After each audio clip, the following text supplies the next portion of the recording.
It sounded really exciting, the whole idea of having half community musicians, half primary school teachers, and having them coming together. That just sounded like something very exciting. I've always felt very strongly about building bridges between different areas, and I've always felt that education is very different from live musicians who read music versus musicians who don't read music, classical versus pop. I just had this feeling that they would learn a lot from each other. Divana, divana, divana. I knew Gitika was going to be teaching on it, and I was really immediately attracted by that. I was also a little intrigued by the idea of reflection. And I thought it was really interesting how the Reflect programme mixed a community musician with a primary school teacher. That was the main attraction, the fact that I would be working alongside someone from a very different area. It sounded great because it was a co-mentoring thing. I've been mentored before but not co-mentored. I was going from working with just Key Stage 1 to then working across a big three-form primary from reception to Year 6. I had just started teaching music in my school and I was really underconfident about teaching music. I like the idea of working with a community musician. I thought, oh, I wonder who that might be. And in fact, the first session I saw Linda, I thought, oh, wouldn't it be great if we were paired up, and we were. And in fact, we often seem to have exactly the same ideas at the same time. Yeah, I came in from the outside, not realising what it was like in a school. And so Sophie, it was brilliant because she was there just at the right time to kind of guide me through it. You sometimes feel isolated as the singer or the musician in the school or in the community. You might lead your session really well and then everyone leaves and you feel isolated, and so it was really good to have fellow practitioners to talk to about similar issues. Tansy and I have both been really sort of inspired by each other actually. We wanted to get the parents singing in their own language and the parents teaching the other parents that language. It was about these energetic boys, so I felt that there's not a lot of positive role models in a young boy's life, especially in primary school because of a lack of male teachers. And you see a lot of the energy they've got, which is often sort of labelled as bad energy, and we were trying to find a way of capturing that talent, the comedy talent, the dancing talent, the rhythm.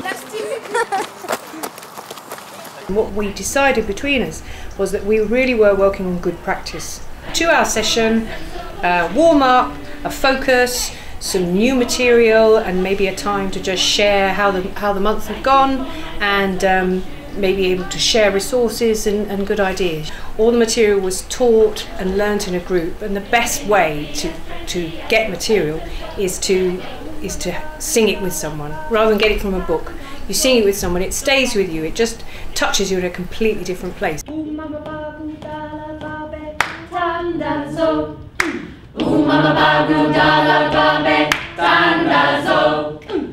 My first singing squad was about harmony. How do you introduce harmony to your groups? And I was like, what?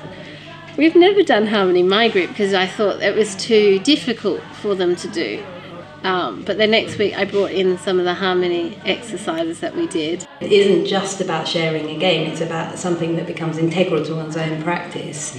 And that is something that I don't think can happen, probably not quite so easily in any other dynamic except the co-mentoring. We've looked at the way you teach a song, looked at the way you teach a warm-up, looked at how important rhythm is, look at how important pitch is, and ways of getting into it that don't that are fun. Every Tuesday we have singing, every Tuesday we have fun. We were quite rigid about the co-mentoring aspect. We actually stuck to the rules very closely. We would meet 45 minutes in the park, grab a coffee and walk while we talked. I can remember barriers to our learning, and a lot of that was that kind of self-fulfilling blocks you put in your way. I can't teach this because I can't do this because I'm not that kind of person. And I think perceived reality. That's it. Yes. Yeah.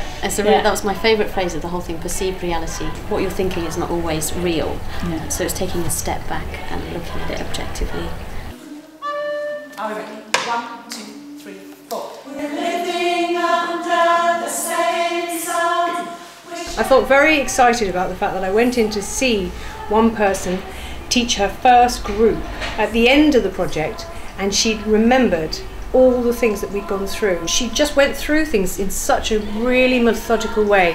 And I learnt a lot about my own practice, I think, from being involved in this. The consistency of meetings was brilliant, so we got loads of material.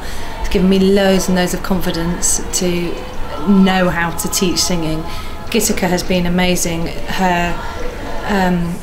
Her way of teaching us has been such an inspiration for us to teach the children, because it really works. It's just all these things are just all so connected, you know, singing and the movement, the rhythm, and the skills you learn just really feed into the others, and it just really makes you much richer. What I see is a confidence, a definite confidence, and I think what the song swaps gave them was gave them a bank of material, and I think that's always going to make them more confident. I just got that sense of a real community, that they were building up relationships with each other, and that thing that you could be with a group and just ask somebody, oh, how did you try and find that? Oh, I've tried this one. Oh, have you tried this one? It was very active reflection, because we were like sharing things and doing them, trying them out, and all the teachers there who were so passionate about it, and it was just the ideas fizzing around the room were just wonderful. Before, all I knew was the primary school setting rather than the actual music part, and now I feel like I know both. Today I've come back and someone said, oh, I've got a parents' choir, there's 25 in the parents' choir, and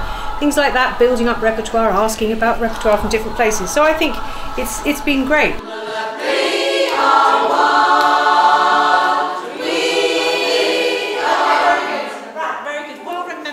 You feel trained and you go away with that confidence. Yeah. Just to have a try, have a go, speak to other people, to value what you're doing.